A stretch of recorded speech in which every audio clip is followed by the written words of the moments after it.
Welcome to the CISSP Cyber Training Podcast, where we provide you the training and tools you need to pass the CISSP exam the first time. Hi, my name is Sean Gerber, and I'm your host for this action-packed, informative podcast. Join me each week as I provide the information you need to pass the CISSP exam and grow your cybersecurity knowledge. All right, let's get started. Hey all, this is Sean Gerber with CISSP Cyber Training. How are you all doing this beautiful day? I know it's beautiful here in Kansas. Actually, it's been a gorgeous couple of days, but now it's starting to heat back up again in the throes of summer. So it's all just beginning once again. Yeah, for whatever reason, we've had a very mild couple of days here in Wichita, Kansas, but it has now gotten a little bit warmer than what it has been in the past. Well, actually, what it has been in the past, but it's starting to go back up. So it's time for, I'm ready for fall. I don't know about you all, but I'm ready for fall. So I'm not sure if any of you know where Wichita, Kansas is. One person I had on my podcast asked the question around where's Wichita, Kansas? It's in the United States, but where? So we are in the central of the United States. So if you look, pretty much if you dropped a pin or dropped a ball in the middle of the United States, we are not very far from that location. So pretty much in the heart dab, in the middle of everything. But so that's not what we're here to talk about today. Today, we are going to be talking about the different development methodologies, okay? And this is going to be totally connected to a couple products or a couple different methodologies out there. One is called Agile, Scrum, Kanban, Waterfall, and Spiral. And we're going to get into some of those. Now, we'll do an overview of all of those, but then we'll do a little bit of a deep dive into just a couple of them to kind of understand what are they and what are the main ones that you may run into. Now, for the CISSP exam, you may have to deal with all of these types. They may ask you questions that are very different than what even the questions I'm asking you, but the overall purpose of this is to give you an idea and understanding of each of these models and what are they used for. One, so that it helps you in your security career, but then also two, is it that it helps you when you are taking the CISSP exam, right? Okay, so let's get started. Now, the first one we have is the Waterfall development model. Now, as you'll notice, as I talk through this real quick on the podcast, there are also videos available. I'm recording this as a video, so the content and all the outline is available at CISSP Cyber Training. So you'll be able to see the content as well. And then eventually, at some point, some of this information will be released on YouTube, so you can check it out there. But the Waterfall development model, this is the first one we're going to start with. And this one has been primarily around for many years. I actually had heard about it since, I'm an old guy, but it's been in place since I think the 70s, if I'm not mistaken. And the Waterfall development model is a linear sequential approach to software development. Now, the key on this is the projects themselves, the specific projects that you have when you set up a waterfall project, it's broken down into very distinct stages. So you have stage 1, 2, and 3. And these are completed in a very specific order.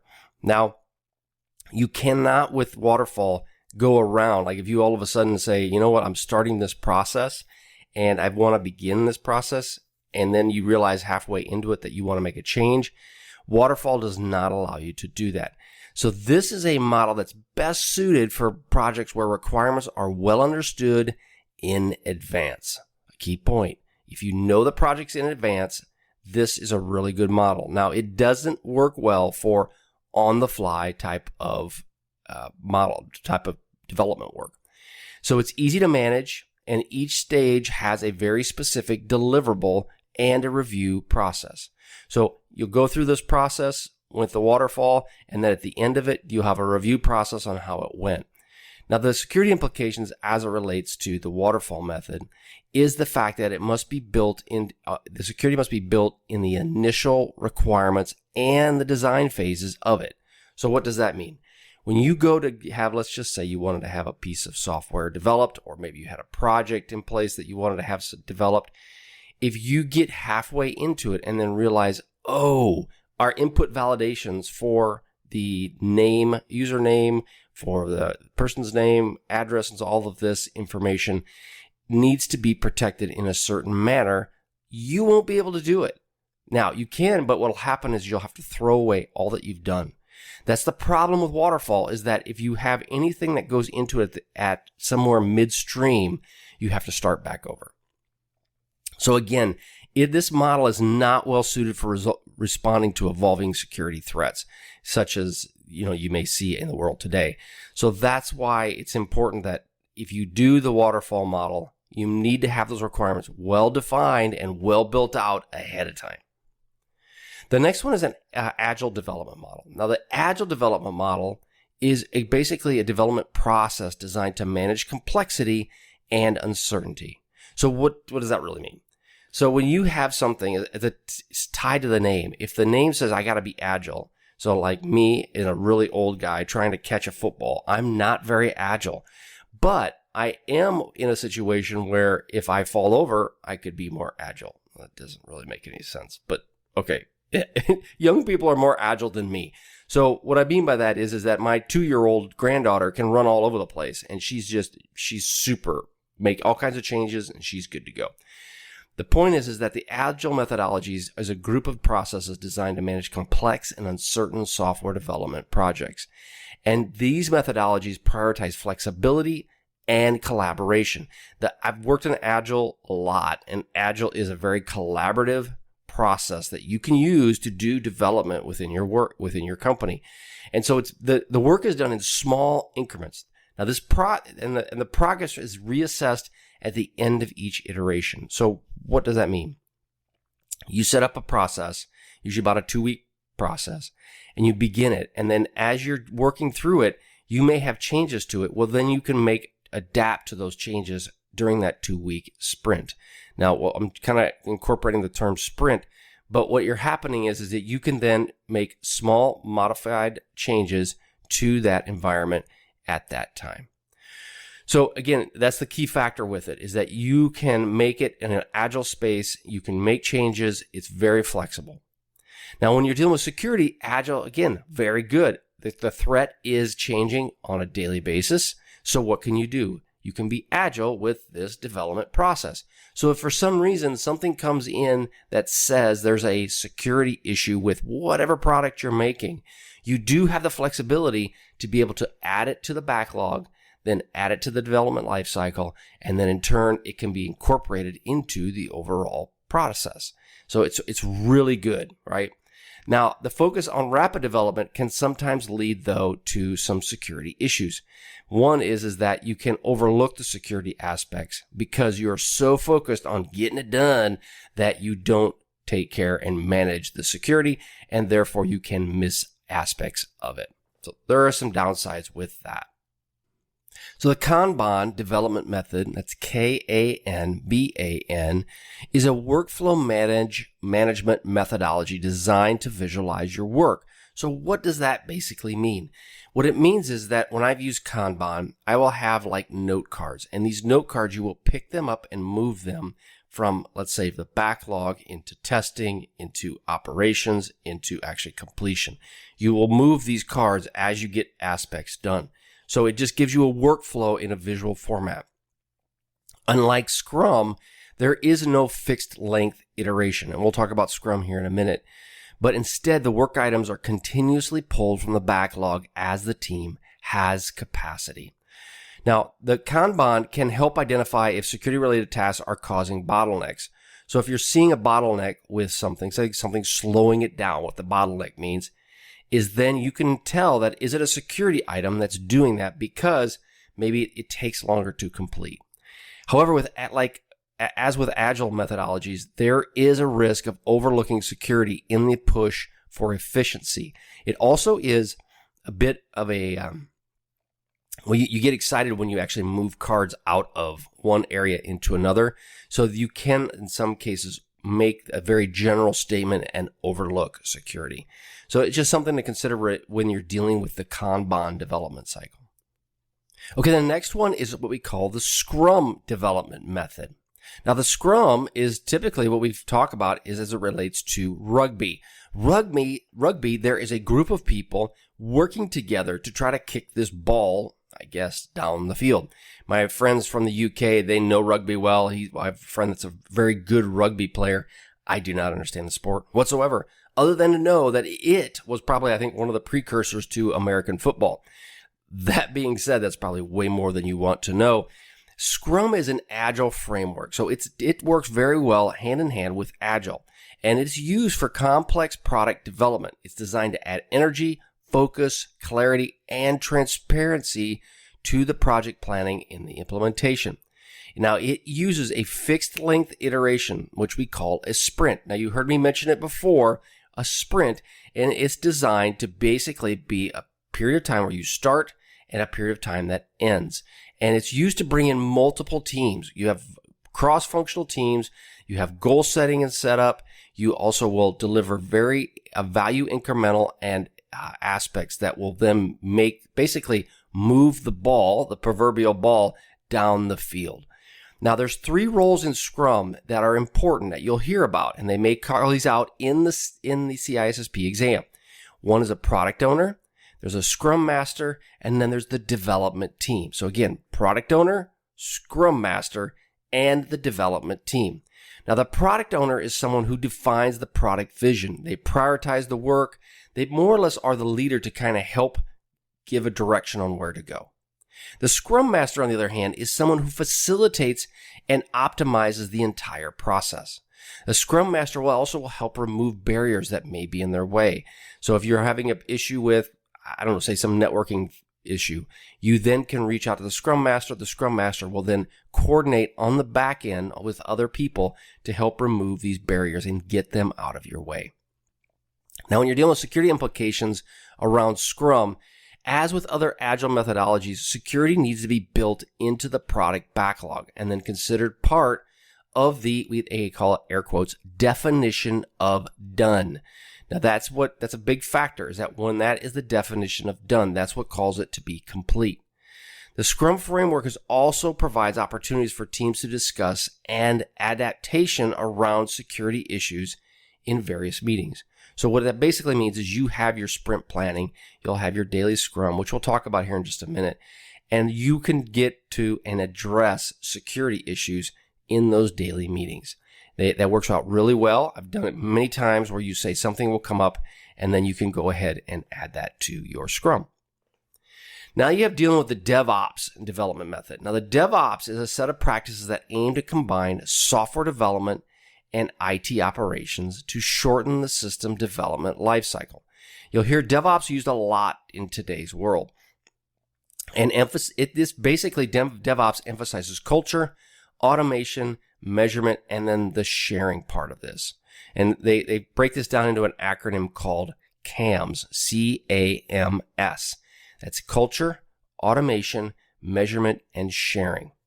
Now, this aims to build the culture of collaboration between your teams, and it's designed to be basically keep people out of we call them the silos, but it means one team A is working on its aspect, team B is working on its aspect, team C is working on what it does. It's designed to help keep people out of those various lanes, those various silos. And it's also used to help automate tasks, measure application performance, and share outcomes to the overall group. Now, when you're dealing with security and DevOps, the nice part about DevOps security is you can integrate it into the overall DevOps scheme, which is great.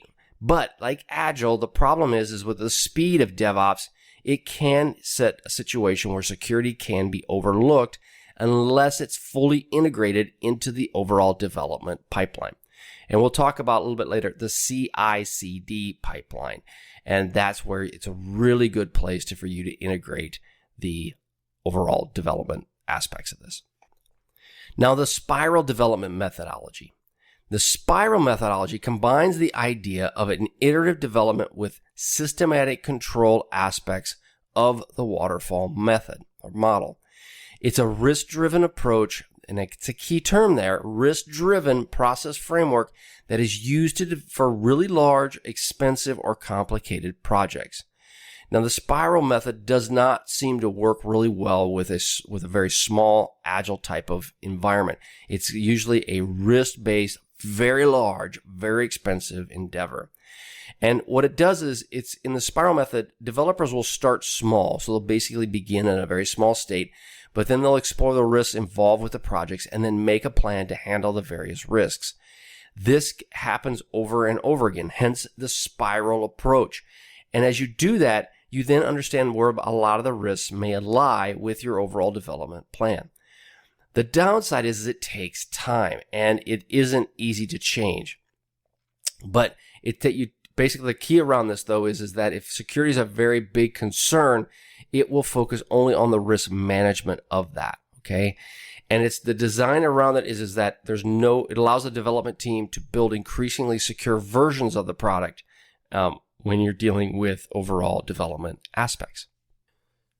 Okay, so now I'm going to take a quick deep dive into just a couple models. So we're going to look at them, and we've talked about a lot of it. So I'm going to just focus on some of the areas that are the key factors around Waterfall and Agile.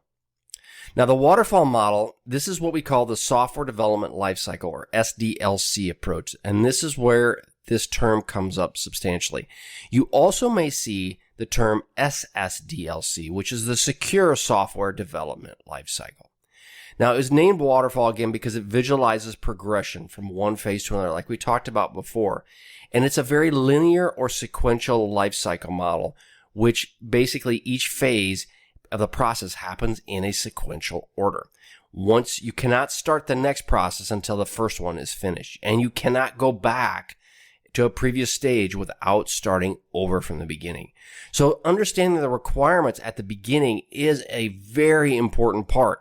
And it's important that you set this up so that when you do go through this process, you meet the requirements you need, because you won't be coming back to this and addressing these same requirements at another time. So as an example, you come up with your plan, you define your requirements, you get ready to go, you begin the process, and then you're halfway through, you realize, wait a minute, there's another requirement that I have. You're not going to be able to go back and get it. You're going to have to put it in the backlog, and then at some point when you reevaluate the development of this space, you can come back. Or possibly in the next waterfall method stage, you might be able to incorporate it. But depending upon if it had interdependencies in that first waterfall stage, you may not have to do it. You may just say, you know what, we're not going to be able to implement this piece of it. If that happens, especially if it's a security issue, it can be very problematic because you can't go back and fix it. So it's important that you really, truly get these requirements done at the beginning. It's very important that the requirements are defined at the beginning. Now, when you're dealing, there's various stages of this, and we're going to talk about, there's basically 6 different stages. There's the requirement stage, there's the system stage, implementation stage, integration, deployment, and then maintenance. So there's 6 main stages in there. We talked about the requirements phase already and how important that is. The design phase basically takes the system and the software design requirements from the previous phase and integrates them into a complete system design. So it basically comes up with a plan. How are you going to do it? How are you going to implement it? And what is it going to look like? Then you begin the implementation phase. This is where the code, the actual software code is generated, is in the implementation phase. And you take the design that you created. So you have the requirements, you have your design. Now you take that design and you then build your implementation around that. And this is where you begin the process. Once that's complete, then you move into the integration and testing phase. The software is first integrated. The individual programs are tested during this phase. So once you integrate them, you then begin the testing process. Once that testing is complete, then you deliver it to the user. And that's where you deploy the actual product to the user and to everybody else that wants to see it. And the key thing around this then is that's where it's put into its actual production environment when the testing has been completed. Now, any minor modifications would occur in this deployment phase, but in most cases that they will be minor only. They will not be substantial. And then maintenance, that is the last phase where it's carried out. Any large-scale failures or downtime is where they would deal with the maintenance that comes up. So if you have an issue with the software that you have to take it down for whatever reason, that is where you deal with it. So now, what are some security implications of doing the actual waterfall method? Security must be addressed from the onset. Again, in the requirements phase, that's where you have to do it. So getting security put together, understanding what you're trying to accomplish, any security vulnerabilities that you want to address, that's where you figure it out in the requirement stage. Because once you move beyond, it's very hard to add these requirements back in. Now, this model, it allows for thorough documentation. That's a great positive that it has. And this can be included in the security requirements. So if you have a requirement in your waterfall method that says, I must have detailed documentation around this software and the security methodology that it's built into, that is where you would actually define that. And that's when you would build that. And what it's saying now is you couldn't move on to the next iteration until that documentation is done. Now, some issues that it runs into is the inflexibility that it has. So that's one of the major drawbacks of it. Also, if there is a vulnerability discovered in the system when it's deployed, or there's new security threats that come up, it's very difficult and it can be costly to go back and make changes to address those issues. So that's the challenge with that. If you have an area that is going to be more iterative, that you want to make changes more frequently, Waterfall is not the best option for you. You want to move into a Agile or DevOps methodology. Those are more agile. They're much more flexible in making changes. But again, it's important for you to understand the waterfall model and some of the security implications that you can run into, because you may get asked on your CISSP around those specific ones. You may not do much development work with waterfall. I say that because, I've just dealt with Agile and I see people talking about Agile, but yeah, I'm sure it's still out there and there's still development shops that like to use it. The next one I'm going to get into is the Agile development model. Now, the Agile development model we talked about earlier. It's a lightweight methodology that really helps you respond to changes quickly and efficiently. So this works really well when you're dealing with a little bit of uncertainty. Now, the methods, this Agile refers to what they call, and I'm doing this in air quotes, but I've heard this a lot when I was studying for the Agile piece, the methods and practices based on the values and principles expressed in the Agile Manifesto. So the Agile Manifesto is more or less the Bible of the Agile method. It's the document in which you must follow the Agile methodology. Now, the thing with Agile is there's some key aspects I want to kind of get into with that. It's iterative and incremental. And what that means, like we mentioned before, everything is referred to in what we call sprints. Now, you'll see the term sprints in Agile, and you'll also see it in the term Scrum. But what it does is it sets up a period of time for you to operate, usually a 2-week period.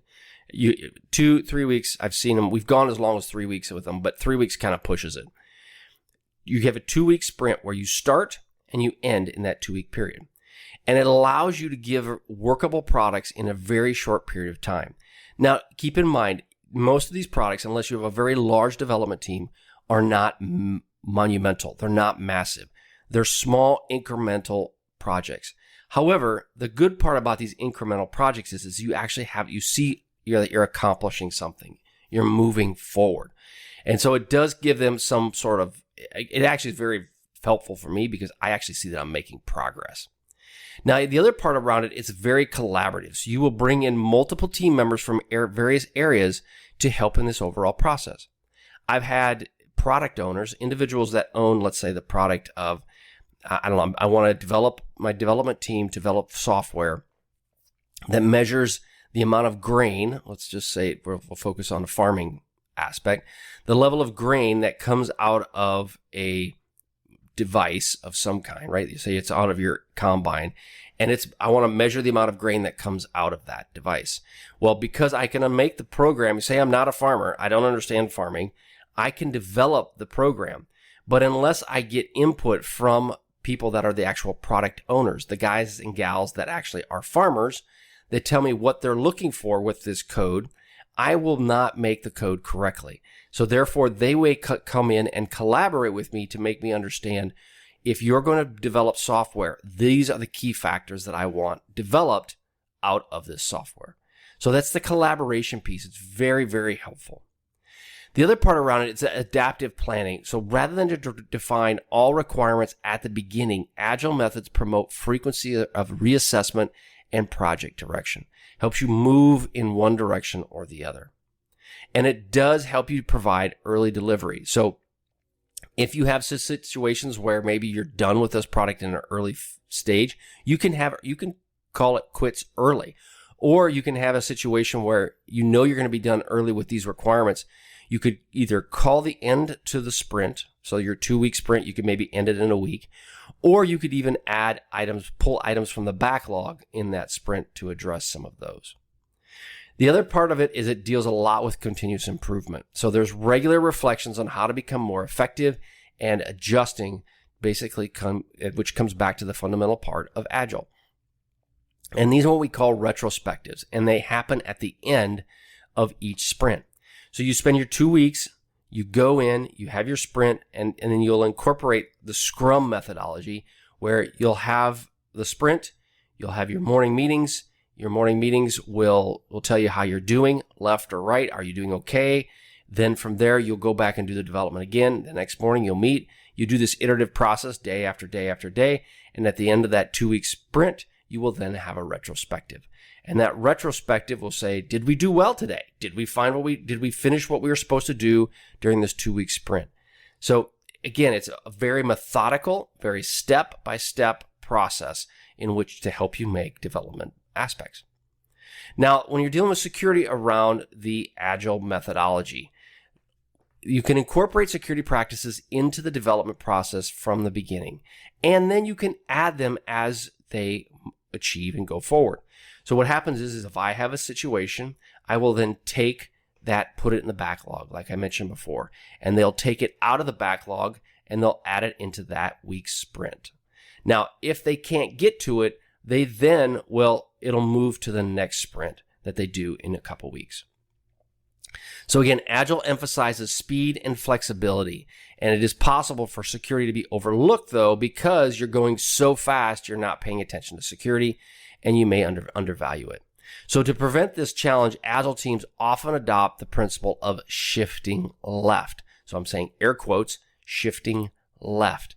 Now, this is where security practices are built into the early stages, in the requirement stage of the overall development lifecycle.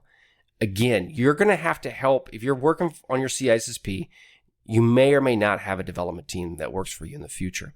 But if you do, you're going to have to work very hard to ensure that they understand security. You're going to have to be the advocate and the leader to provide that into their daily sprints. Now, the pros and the cons. In Agile, documentation can be less emphasized as it was with potentially the Waterfall method.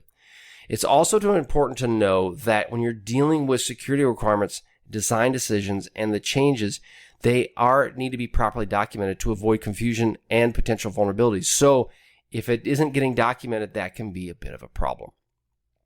Now, Agile's flexibility and their development style, basically being able to be quick on their feet, does allow it to be well suited for projects where requirements may change or evolve. And in today's development world, that happens a lot, especially if you're putting any sort of development product out there for the consumer to be able to use. Now, Agile's fast-paced environment does mean security must be a high priority, and it isn't left behind. So it's going to take you to help understand and deal with all of those aspects. Okay, the last part that we are going to talk about is the Scrum development method. Now, Scrum is a popular Agile framework that's often used to manage complex product development. And the Scrum obviously is tied to the old rugby aspects, but it is designed to give you that iterative and incremental delivery of a product. Now, there's a set, we talked about the roles a little bit, and we're going to kind of get a little bit deeper into that as it relates to Scrum. But the main part of this is that you have those three aspects we mentioned. You have your product owner, your Scrum master, and your development team. And as a refresher, the product owner is the person who maximizes the value of the product. The product owner manages the product backlog, ensures the team understands all the items that are in it and what is the overall plan. They are the leader to kind of help guide and direct this overall development process. The Scrum Master is the person who understands the process that's enacted and that again, like I mentioned before, helps the overall group overcome obstacles. And then lastly, the development team is a self-organizing professionals. Well, and what that means is everybody just jumps in and helps. There isn't, Bill has this aspect of it. Joe has this aspect of it. Everybody is working together as a team, and it's a very self-organizing group of people. Now you have your events. Now the events are, you have the sprint planning, you have your daily scrum, you have your sprint review, and you have your sprint retrospective. So your sprint planning happens at the beginning, and this defines the work, the strategy for the next sprint. So you're doing this prep ahead before you actually start the sprint. You then have a daily scrum, so that you start the sprint, you're going, you're doing your thing. Well, each day you're going to have a daily scrum where everybody gets together and there's a 15-minute stand-up meeting to assess the daily progress. Now, in the past, the stand-up meeting was literally that. You were standing up in the room because you didn't want to sit down, because the ultimate goal is to keep this meeting short and to the point. If people are standing, they're ready to leave. If they're sitting down, they tend to take longer. So that's what they call it, 15-minute stand-up. Now, the sprint review, this is held at the end, and this is to inspect the incremental aspects of it, and then you adapt what happens and put those into the product backlog. So basically, did we do good? Did we get done what we wanted to get done? What didn't we get done? And now can we put that in the product backlog? The last part is the sprint retrospective. This reflects on the past sprint and then plans for improvements on to the next sprint. So it's just, again, you're looking back, what can we have done better? That's the ultimate point. When you're dealing with the various artifacts, you have a product backlog, and this backlog is where things are put. This is where it's maintained, and it is maintained by the product owner. The sprint backlog is a list of items selected from the product backlog to be completed in the next sprint. So you have your product backlog, you have your sprint backlog, and your product is the overall arching one. Your sprint one is which ones that are going to be used in the upcoming sprint. The increment, this is the sum of all completed backlog items. So that's what actually have occurred. These are the increments of each of the previous sprints. And then your sprint itself, these are fixed length iterations, typically 1 to 4 weeks long. Again, like I said, I usually do them 2 weeks. I've done them as short as a week. We did a month one. I did a couple of month ones. Those are painful. It's usually 2 to 3 weeks is usually the sweet spot for a sprint. But again, depends on what you're trying to accomplish. Now, what are some of the security implications of the overall Scrum? Now, the Scrum, security is a part of the definition of done. When we talked about that earlier, is what is done. What you got to define, when is this done? When is it complete? And security needs to be part of that. Because again, if it's not part of the requirements, it's not part of what is the deliverable, it will not get completed. Continuous evaluation of the security needs is an important factor, and the Scrum's iterative process does allow you to be able to look at the security needs that you may have and then integrate those within your overall game plan. So that's a great aspect to it. So you need to make sure, though, that as you are doing your Scrum, you are constantly looking at the security pieces of it and incorporating and helping your development team understand that specifically. There's also potential oversight of security. This is similar to the Agile method. It does emphasize on rapid development, and security potentially could get overlooked. So you need to have some level of oversight into the overall development process. You include it into the product backlog. Again, security items should be added into the product backlog, and then you as a security professional can work with the team to make sure they are added to the backlog. And then from a collaborative risk management standpoint, you do have collaborative folks that are involved in this process. And so therefore, you can then discuss some of the risks that they may have and then incorporate those within the overall Scrum methodology. So when it comes right down to it, there's a lot of things, similarities between Scrum and Agile.